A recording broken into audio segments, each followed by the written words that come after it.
That's my vegan keto Mexican salad with my chocolate stuff, chocolate smoothie, and my I made these little hors d'oeuvres. So I made a sort of guac for my salad dressing, and what I did is I smeared it on some cucumber slices, and then I dipped I turned the cucumber slices over and dipped it into a saucer of toasted hemp seeds, and then put some cilantro and a little bit of kale and tomato on.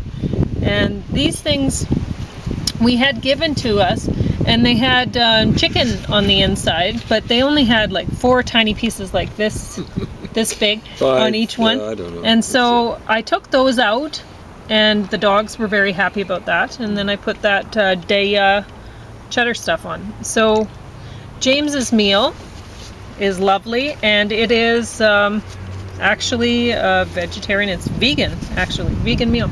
So Mexican fried potatoes, and his smoothie is not vegan.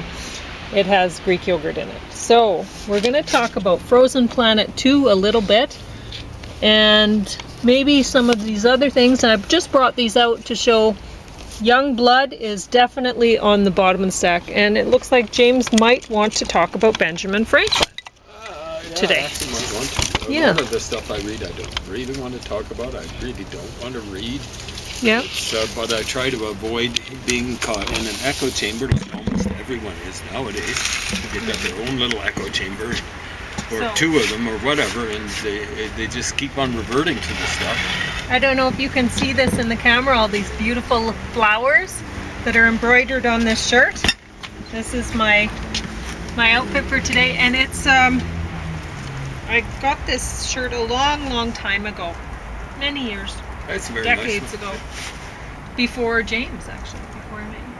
And I love this shirt. It's one of my favorite shirts, and I'm surprised I decided to wear it out eating, because I am a really messy eater. So we'll see how things go. But yeah, I'm sure this salad's gonna go just great. It's fantastic. So I guess I can talk about what I put in it. The guac doesn't look that good because I put a lot of cumin and coriander and ancho chili powder. The apple cider vinegar wouldn't have colored it. I think that's all. Yeah. So that's my guac with the avocado. It might have had a chemical reaction with it, though. No. Okay. The apple cider vinegar, it'll keep the color. It will keep. Just like lemon juice will. You want to put that on the bottom right away, you're losing lots of it. I know. I'll go get your stuff. You can just talk. There's a very old edition of Benjamin Franklin stuff. It dates from the 18th century. No, it's not the 18th century. But I don't even know when it was published, because that's on some of these pages. But yeah, this delicious guac. Okay. Anyway, when does it date from? Well, it was published 55, and then the second printing's 56. So this book, as published, is like 2 years younger than I am. It's falling apart even faster than me. So. Anyway, you were talking about when the wind kind of whisked that off. Sorry about that. No, that's cool.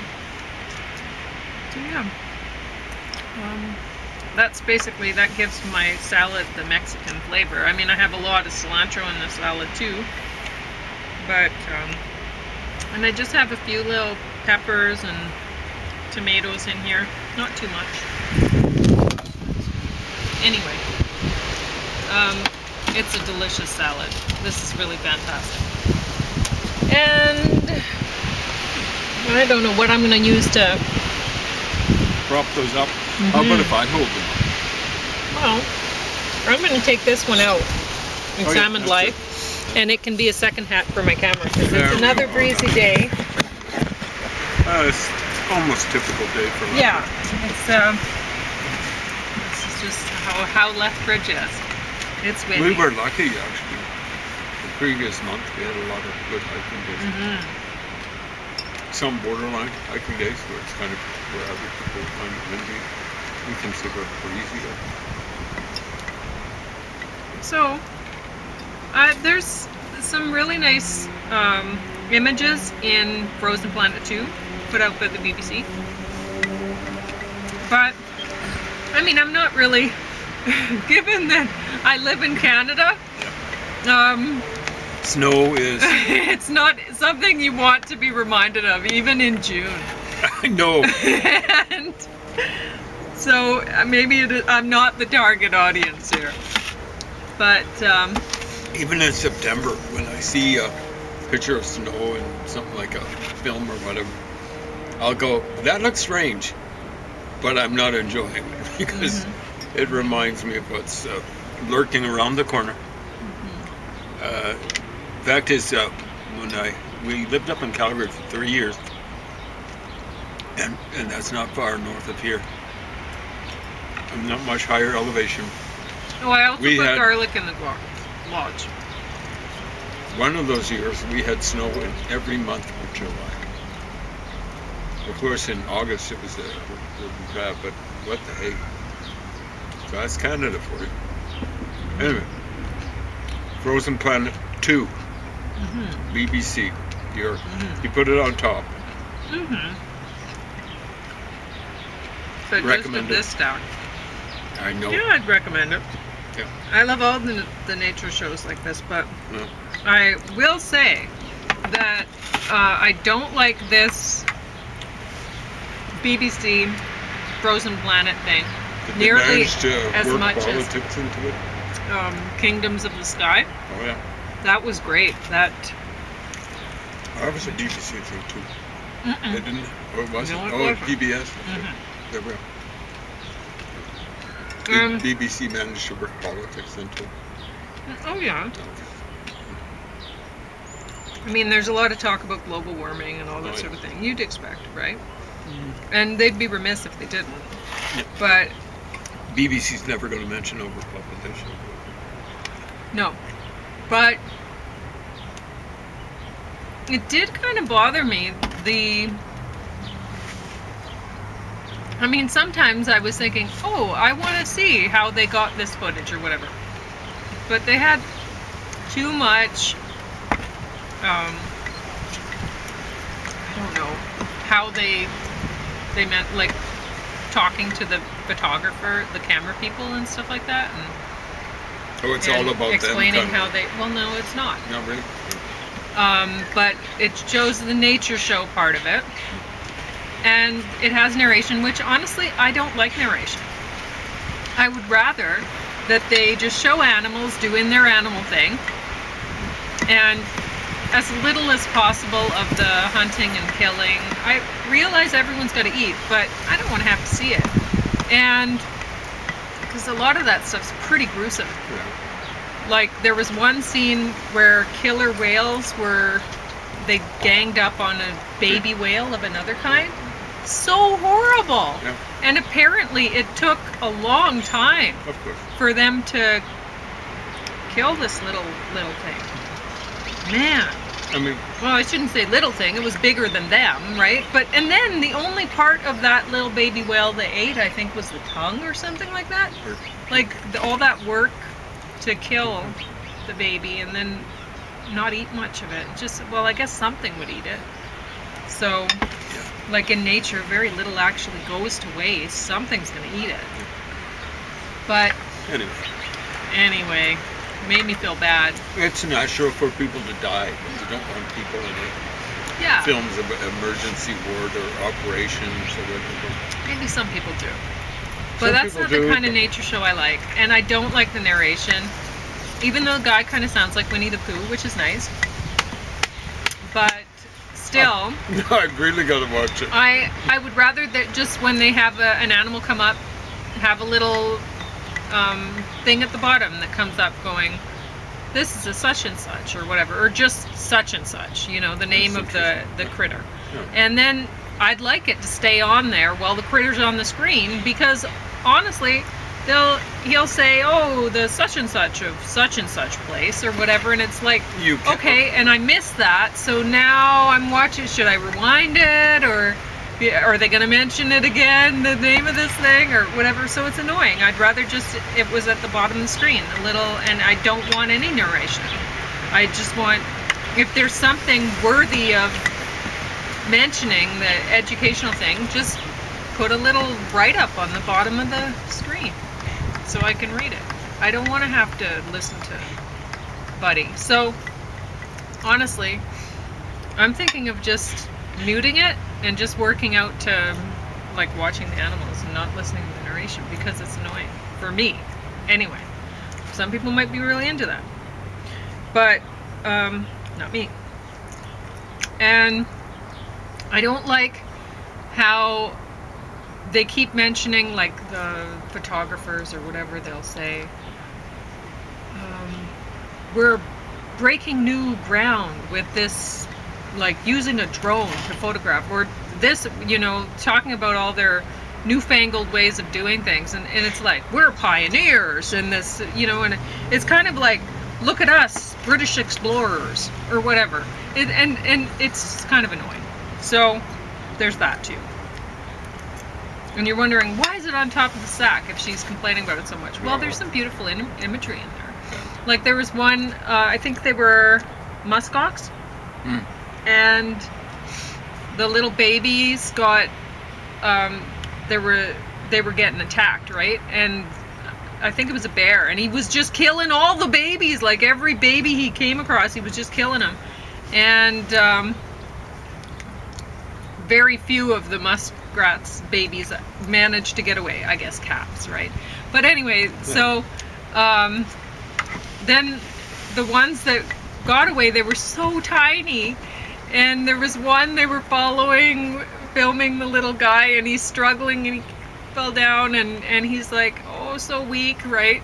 And the guy's explaining that very few of them, like, they can't live on their own. If they're not with the herd, then they're not going to live anyway. And so then I cried. The little guy, not when he was falling behind and stuff, I was like, I'll pack you to the herd. But then it showed the herd, and the one mother, she looks up, and then she started running back, and I cried, right? So she was reunited with her little baby. She ran back for him. Sweet. Mm-hmm. It's a tough life out there. Mm-hmm. It's tough it used to be very tough for kids. Right? Mm-hmm. So much for Jean-Jacques Rousseau, whatever his first two names were. These house. Man is born free, but everywhere is in chains. You're in chains to nature. If you're born free, you're dead. And that's human beings. Mm-hmm.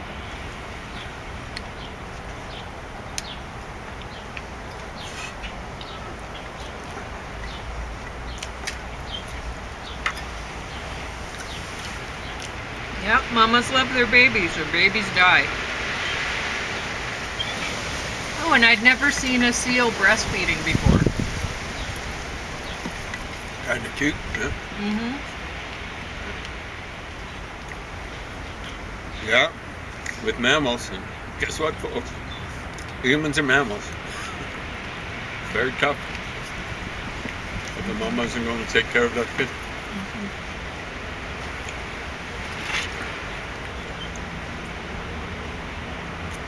So I guess now James will talk about young blood. Well, I don't know what we're waiting for. See what's shaking. It's on the bottom. Oh! Well, where would you put it? I don't know. What else is here? Oh! Oh! I know, so much bottom-worthy stuff, but... Grody dreck. Okay. Young blood. Take your shot! Yeah. Well, that guy was such a loser. And there are places for aggressive people in hockey. But it has to be targeted aggression. It has to be a controlled sort of aggression. and it has to be driven by a sense of teamwork. Otherwise, if you're fighting because you're wanting to protect your dignity or some stupid thing, like a personal thing, then you're letting the team down. But if you're fighting because you're protecting the hotshot players on your team, then you're a valuable member as a fighter. I mean, Well, Messier and Gretzky. well, Messier with some ankle. Okay. Messier was too busy trying to grease talented players from other teams. He was a real coward. Okay, if you say so. You'd know more than I do. Unfortunately, I know too much about Messier. Anyway, no, hockey shouldn't be that way. It's basically been almost the law of the jungle. And that's for over 100 years. It was the most successful hockey coach until the Canadians started really thumping other teams in the mid-50s. So that's only been as long as I've been. But if you're a fighter in hockey, you pretty much have to realize you're not MVP material. That's not you. Yeah. I think many fighters realize that. There was one guy who was a talented hockey player, but not talented enough to be a top flight talented hockey player in the NHL. John Kordic was his name. They got him on steroids. I can't remember everything that happened with him. I think he committed suicide or something like that. He developed like a freakazoid jaw and everything like that. I can't remember what team he was with. Was he with Montreal Canadiens? I can't remember. Anyway, that wasn't him. He had, in order to stick in the NHL, they told him you got to be all that sort of stuff. Because he just didn't have enough talent to be a talented player. So this kid, like, I don't know, like James was saying while we were watching this, aren't you supposed to identify with one of the characters or the main characters in these sort of movies? Like, you can't identify with this guy. Yeah. He's such a loser. Yeah. And he's stupid. He's a stupid fighter. And he should have been dropped from the team right away. He has a totally backward idea of, he really thinks he's hot stuff. And he's not very bright. So it starts out, first practice. Well, first of all, he's made it. There are two guys that they're picking up. It's near the end of the season, getting ready for their playoff run. Well, they're going to pick up one guy out of these two guys. They both get a tryout. This fellow from Detroit makes it. He's all ecstatic, shows him falling back on his hotel bed or whatever. Whoa, I made it. Yeah. It's just the beginning. It's like being selected to do the Iditarod. You know about that dog sledding race, right? no, I have no idea. Okay. What's it's like being selected to do like a several-day marathon or something like that. You know, the hard stuff's yet to come. Anyway, first practice, they're doing a passing drill. And the guy makes one pass, gets the puck, and he goes down to the other end and scores. That's not the object of the drill. The drill is to interpass with teammates. And all the while, you know, the coach is yelling at him, pass, pass, pass. And I'm telling you, if I'd been that coach in real life, I would have got off the team, and I would have just called up that other player that was competing with him to make the team and didn't make it at first. It's that simple. It's all about bozo here. Now, this guy had been taught, brutalized by his dad. He'd been taught boxing. And, but the funny thing is, like his dad hadn't taught him properly for hockey ethics. Hockey ethics is you can grease guys, all that sort of stuff, but you don't use your stick. And I don't know, Pauline was out of the room much. I don't blame her. Like, who wants to subject oneself to movies like this? But he's constantly slashing at people, and so on and so forth. Well, you're going to get called pretty well every time. Why is that? Well, people can get killed with sticks, seriously wounded, all that sort of stuff. People can lose their eyes, and generally they call slashing and high sticking reasonably well in NHL. There's some things that is just verboten, like kicking. The Europeans did that. The Russians were really good at kicking, and the referees would just drawing blood right through the shin guards and stuff like that. Yeah. Well, you're wearing skates. Exactly right. I mean, that's even worse, I figure, than high sticking. Now, guys almost killed high sticking in the NHL when I was younger, and it was a wilder, woollier league. I think Ted Green, who later became a coach, was almost killed. There was a guy called Chico Mackey was almost killed. These were stick-swinging duels. Can you imagine? This is without helmets in many cases. They were just this kid, he's no hero. Oh, he's a awful. less than zero for the team. He's a negative. Yeah. And so he gets on the team, and he's wanting to date the coach's daughter. Wow, what a nightmare. I know. I don't know why any coach would keep him. Oh, exactly right. It's for any, he's taking stupid penalties. Anyone who understands hockey ethics understands the referees are looking for. They kind of allow people to initiate. They've come up with rules now where instigators get penalties. But the traditional thing was you had to take it if someone greased you, because they would look for someone who responded to something. Mm-hmm. Well, it's amazing ethics, but anyway, this guy's getting retaliatory penalties. So someone hits you illegally, and you hit them back. You're going to, up until recently, you'd get the penalty if you hit them back. Wow. Yeah, it's really bad ethics. So they finally got an instigator rule, like where you're starting stuff, and so on and so forth. Mm-hmm. But at any rate, he's been taught poorly by his dad. Now, one of the weird things I see, there are two different Ontario funds for this. Ontario Creates and Ontario whatever. Mm-hmm. It looks like Ontario Recycles, but it's something else. And then Canada's contributed this. But do you know where the kid came from? Detroit. Last night, yeah. So they're trying to sell it to an American audience. And I guess they had to make it kind of realistic. Okay, here's a black kid. You see what I'm saying? Up until recently, there was hardly anyone in the NHL. I think it was around, since I was born, it was the first. Willie O'Ree was his name, and it was a nobody.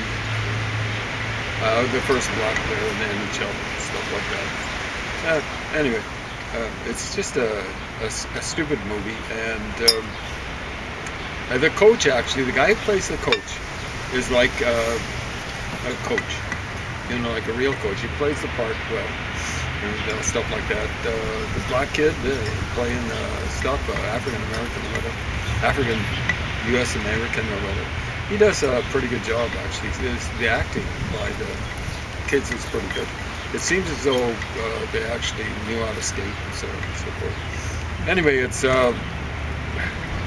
they're kind of saying you don't behave this way. I think they're portraying the father as a bad guy or something like that, or whatever, conflicted. It's just not realistic. With that, the kid being so selfish right off the get-go. I mean, he's just got a walk-on part, and they show him at the instigation of his dad confronting the coach early on after a couple of games. Hey, how come you aren't playing me? Well, you just made a team, just barely. You had a lousy practice. Yeah. Yeah. So why would I play you? And Again, like in real life, that guy would have been off the team. I don't know. Unsatisfactory sort of thing. And again, I don't like Canadian money going into, not just Ontario money, but Canadian money going in to produce something that's about an American hockey player. At least they didn't play the race card terribly much. I didn't see much or hear much N-words being thrown around and so forth. I think most leagues in North America have rules about that, and maybe they're somewhat enforced. Fact is, there will be scandals about it. Oh, someone called me an N-word. Were you told as a kid, sticks and stones break my bones, but names can never hurt me? Mm-hmm. I don't know. People act as though it's like breaking the Geneva Conventions. If people are called this, that, and the other thing. I mean, Jews get called all sorts of things. They've got a way, percentage-wise, way higher incidence of getting thumped, and they're close to the ideal members of society. Yeah. Well, not the mafia types. There are not that many of them anymore. Okay. Someone was making a point that even the Irish basically smarten up. I'm Irish, okay? Somewhat. The Italians haven't. They've got it hardcore. Other people are moving in, like South Asians, East Asians, Latin Americans, and stuff like that. So, I don't know. It's going to be tough for them. The Russians they're reputed, and probably quite accurately, to be the most violent in the world. Fun times. And of course, you got all these fake left-wingers saying, "Hey guys, more of you, come on in. We don't want to check."